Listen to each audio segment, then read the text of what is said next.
JP police મથકે થોડા દિવસ અગાઉ છેતરપિંડી ઠગાઈની ફરિયાદ નોંધાઈ હતી ત્યારે વડોદરા શહેરના તાંદલજા વિસ્તારમાં પીસીબી એસઓજી અને જેપી પોલીસે સંયુક્ત દરોડો પાડ્યો હતો। ઠગ ટોળકીએ મહિલાને સસ્તા ભાવે સોનું અપાવવાના બહાને ઠગાઈ કરી હતી। 15 પૈકીના એક શ્રીનિવાસન નામનો ભેજાબાજ ઈડીના અધિકારી બન્યો હતો। મહિલા ઠગ ટોળકીનો ભોગ બન્યા બાદ પોલીસમાં ફરિયાદ નોંધાવી હતી, જેના આધારે પોલીસે ચાંદ પાર્ક હાઇટ્સ સી ટાવરના મકાનમાં રહેતા ભેજાબાજ ઇલિયાસ અજમેરીના ભાઈને ત્યાં પોલીસે દરોડો પાડી ઇદ્રીસ અજમેરીના મકાનમાં પોલીસે દરોડો પાડ્યો હતો। તેની પાસેથી બેંક ઓફ ચિલ્ડ્રનની ₹1.5 કરોડની ડુપ્લિકેટ નોટ્સ તેમજ 3 કિલો ડુપ્લિકેટ સોનાના બિસ્કિટ ઝડપાયા હતા। પીસીબી એસઓજી તેમજ જેપી પોલીસના સંયુક્ત છાપા મારવામાં આવતા એફએસએલની ટીમ સહિત બેંક અધિકારીઓ પણ દોડી આવ્યા હતા।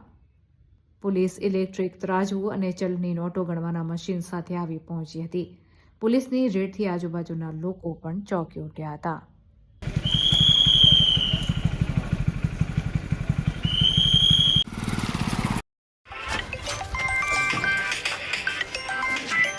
ઇન્વેસ્ટિગેશન વાંચે નહીં લીકડી હવે લીકડે છે।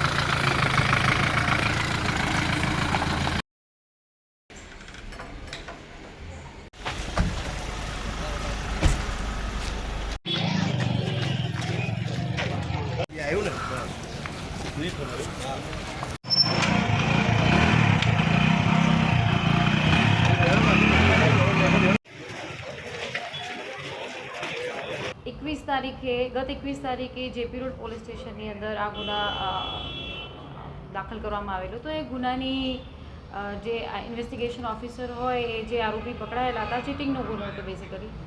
આ ચીટિંગના ગુનાના આરોપીના 2 આરોપી પકડાયેલા હતા આપણી પાસે, ભરતભાઈ અને વિરલભાઈ।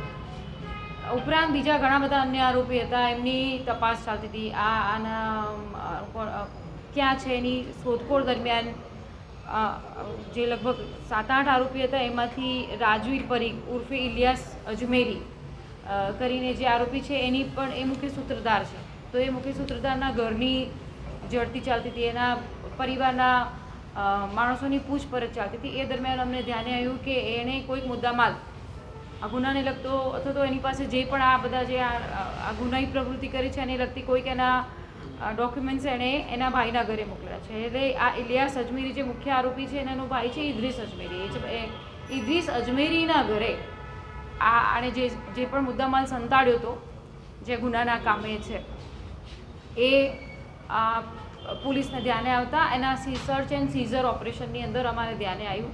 સર્ચ એન્ડ સીઝર ઓપરેશન દરમિયાન ધ્યાને આવ્યું કે આ ચલણી નોટો છે, લગભગ એણે ભારતીય બચ્ચા બેંક લખાણ કરેલી 500ના દરની 1,62,00,000 રૂપિયાની ચલણી નોટો, સાથે સાથે નકલી સોનાના બિસ્કિટ, એટલે કે લગભગ 51 જેટલા બિસ્કિટ હતા અને જેનું વજન ગણીએ તો 2 કિલો અને 900 ગ્રામ જેટલું થાય છે। આ બધું એણે એના નાના ભાઈના ઘરમાં સંતાડવાનો પ્રયત્ન કરેલો, કારણ કે આ એની એમઓ રહેલી હતી। આજે આગળનો જે ગુનો આપણે દાખલ કરેલો છે ને એની અંદરની એમઓમાં આ બધી વસ્તુ એનો ઉપયોગ કરતો હતો। નકલી સોનું, નકલી ચલણી નોટોનો ઉપયોગ કરી અને પછી લોકો પાસેથી ઠગાઈ કરવી, ચીટિંગ કરવી, એ બધા એના એમઓ રહી છે। અગાઉ પણ આ જે ઇલિયાસ અજમેરી છે એના વિરોધમાં ગુનાઓ દાખલ થયેલા છે। આ એક નવો ગુનો અમારા ધ્યાને આવતો દાખલ કર્યો છે અને એની આ સર્ચ એન્ડ સીઝર ઓપરેશન હતી એની અંદર અમારે આ ઘટના ધ્યાન આવી છે, એટલે અમે આ મુદ્દામાલ પણ સીઝ કર્યો છે। ઇલિયાસ અને ઇદ્રીસ વિરુદ્ધ અગાઉ કેટલા ગુનાઓ દાખલ થયેલા છે? ઇલિયાસ અને ઇદ્રીસ વિરુદ્ધમાં લગભગ 5 ગુનાઓનો અત્યારે હાલ મારી પાસે ડિટેલ આવેલી છે, એટલે એના ભાઈના નહીં, ઇલિયાસના વિરુદ્ધના ગુના। કેટલી ફરિયાદો નોંધાયેલી છે કે આ પ્રકારે એમની સાથે ચીટિંગ કરવામાં આવ્યું, એમણે કોઈની સાથે ચીટિંગ કરવી આવી? કેટલી ફરિયાદ? એ આગળ પોલીસ તપાસ કરી રહી છે, કયા કયા પ્રકારના એના ગુના નોંધવામાં આવેલા હતા, કઈ કઈ એમો હતી। ઇદ્રીસ સામે હમણાં કયા પ્રકારની કાર્યવાહી થઈ? અધિકારી બનીને પણ ઓળખ આપેલી છે ને? હા, એની એમોની અંદર એ નકલી પોલીસ તરીકેની ઓળખાણ આપીને પણ એ માણસો સાથે ચીટિંગ કરે છે। એ નકલી સોનું, નકલી નોટો બતાવીને પણ એ ચીટિંગ કરે છે, એવા ઘણી બધી એમો રહેલી છે। ઇદ્રીસ સામે હમણાં કયા પ્રકારની કાર્યવાહી છે? ઇદ્રીસને અત્યારે હાલ પૂછપરછ ચાલી રહી છે, એનું શું ઇન્વોલ્વમેન્ટ છે, એનો શું રોલ છે, આ જે ગુનો નોંધાયો છે એમાં એને શું શું કર્યું છે, અગાઉ કોઈ ગુનામાં એણે એના ભાઈને સાથ આપ્યો છે કે નથી આપ્યો, એની તપાસ કરી રહી છે। એના એ બે સિવાય અન્ય કેટલા લોકો આની સાથે સંડોવાયેલા છે ને એ લોકો દ્વારા લોકોને ઠગવાની કામગીરી થતી હતી?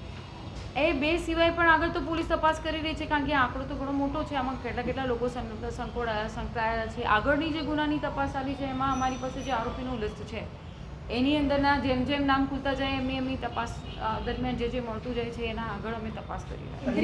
ઇલિયાસ સિવાય એના ગેંગ આ સાથે સંકળાયેલી છે એ દિશામાં તપાસ ચાલી રહી છે. અન્ય રાજ્યની કોઈ ગેંગ ઠગાઈ ગેંગ? હા, એ દિશામાં પણ તપાસ ચાલી રહી છે કે આ એની ઠગાઈની એમો શું છે, એ ક્યાં ક્યાં ઓપરેટ કરતા હતા. કારણ કે આગળની તપાસમાં એ મહારાષ્ટ્ર બોર્ડરમાં જઈને આવી રીતે નકલી પોલીસ છે એવી રીતે તમને પકડી લેશે એમ ચીટિંગ કરતા હતા. તો એ આધારે બીજા કોઈ રાજ્યોમાં પણ એની સાથે કયા લોકો ઇન્વોલ્વ છે એ અમે આ પોલીસ તપાસ કરી રહી છે.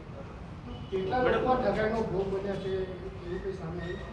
એ તપાસ કરી રહ્યા છે આગળ, કારણ કે એમે 3-4 ગુનાનો તો ઇતિહાસ કાઢેલો છે. બીજા આખી જે કર્ણાટકથી લોકો એની સાથે એના વિશ્વાસમાં આવી ગયેલા હતા અને એમને શું પૈસા આપેલા, એટલે એ પણ ધીમે ધીમે આંકડા ખુલી રહ્યા છે. મેડમ, ફરિયાદીએ જે ફરિયાદ આપી છે તેમાં અંકાપુર અને બીજા વિસ્તારની ઓફિસ વિશે પણ જણાવ્યું છે. ત્યાં સર્ચ થયું છે, ત્યાંથી કંઈક મળી આવ્યું છે? હા, આજે જે મુખ્ય બે આરોપી આપણને જે મળ્યા છે ને, વિરલ અને ભરત, એના સાથે રહીને મેં એમની જે ઓફિસો છે એની તો પણ તપાસ ચાલી રહી છે. સાથે સાથે આ ઇલિયાસ છે, અત્યારે હાલ એનું નામ એણે પરીખ નામ કરી તેણે નામ બદલી કાઢ્યું તો રાજવીર પરીખ તરીકે પોતાની ઓળખ આપતો હતો. એટલે ઓળખ કેમ છુપાઈ હતી, પછી એની સાથે બીજા એના મિત્રો શું મદદ કરતા હતા, કઈ ઓફિસો રાખતા હતા, ક્યાં એને બોલાવતા હતા, એ બધી તપાસ પોલીસ કરી રહી છે.